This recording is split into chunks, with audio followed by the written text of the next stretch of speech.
古往今来，有资格称为世家的，必须得是名门望族，必须要有2样东西：一是异常殷厚的财力或生产资料；二呢是无与伦比的圈层话语权。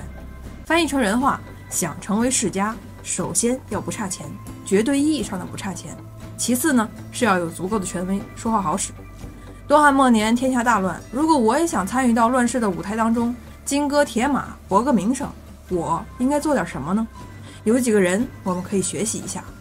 要么学汝南袁氏，从袁安开始，袁敞、袁汤、袁逢、袁伟分别担任过大汉的司徒、司空、太尉、太傅，号称4世3公，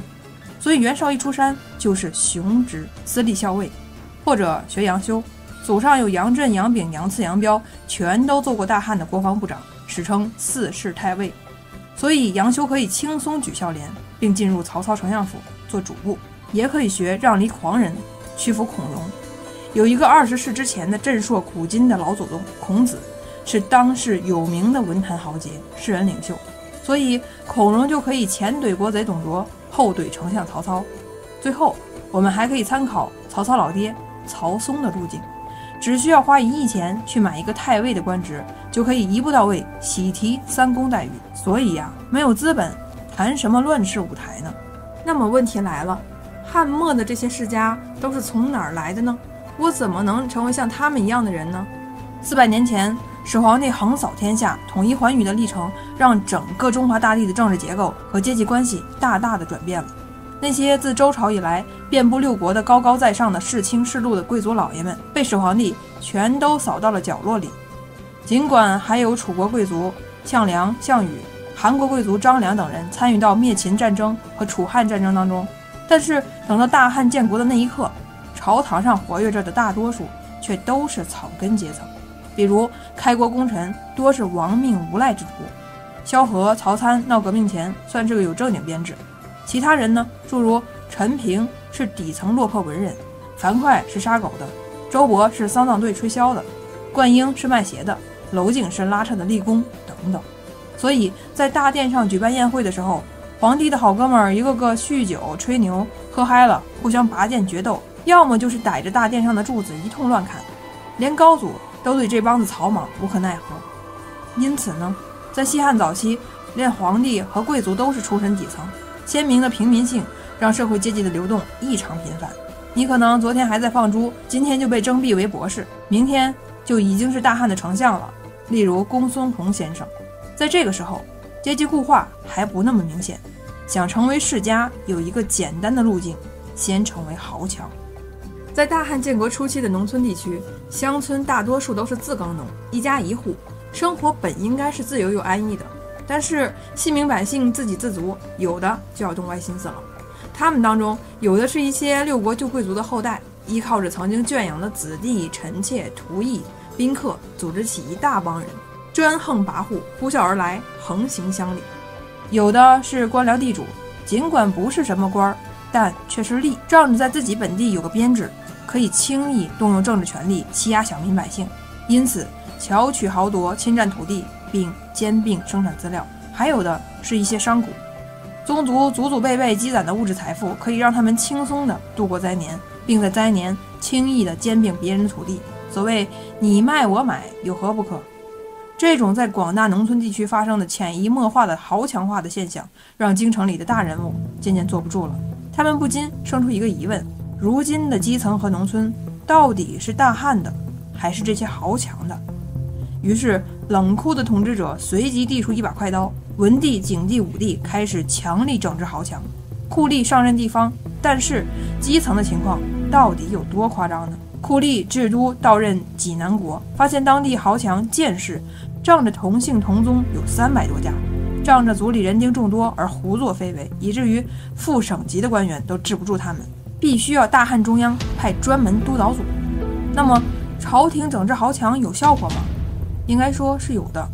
毕竟在强势镇压之下，义纵、宁城、张汤、治都、王文书这些酷吏，哪一个不是把豪强杀得人头滚滚？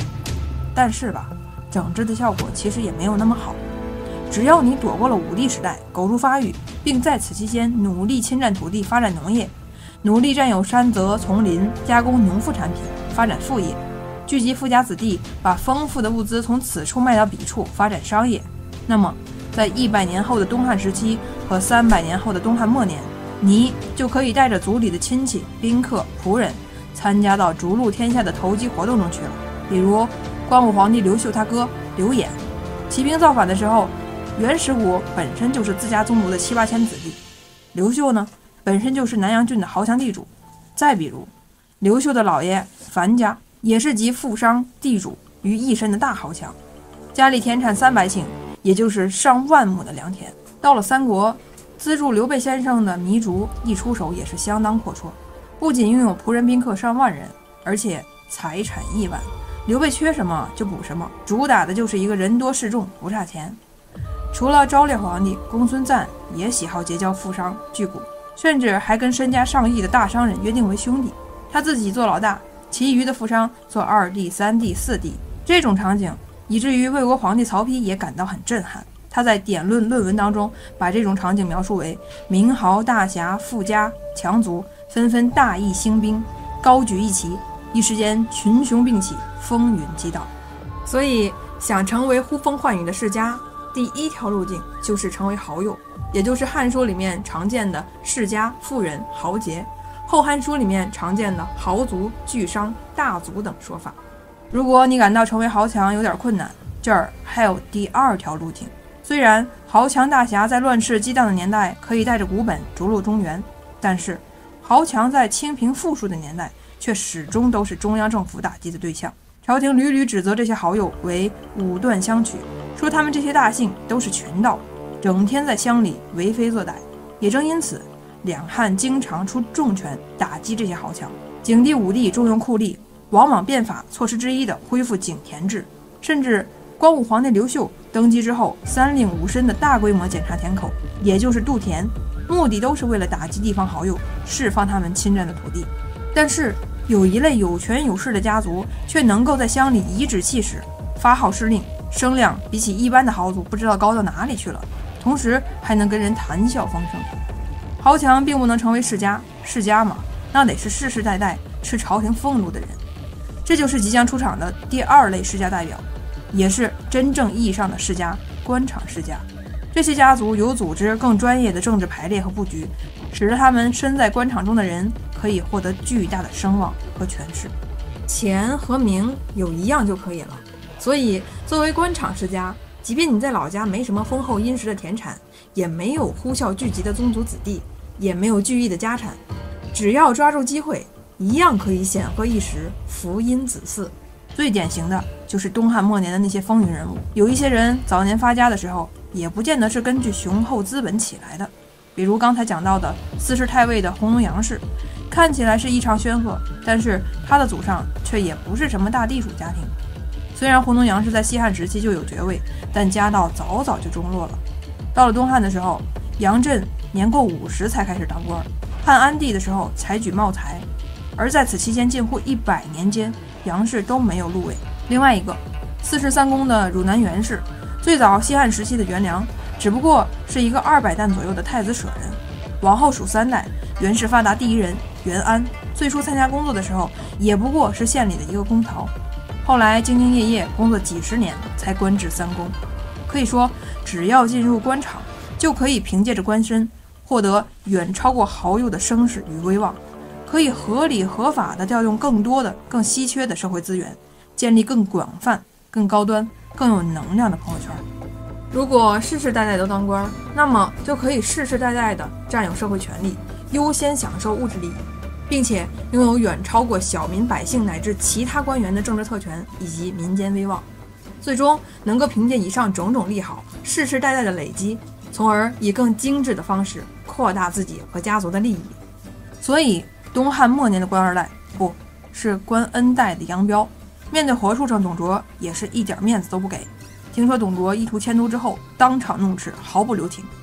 结果又是废立皇帝又是吃人肉的董卓，却只敢把杨彪免职，并且没过几天就又把杨彪升任为大鸿胪。杨家在朝中的地位可见一斑。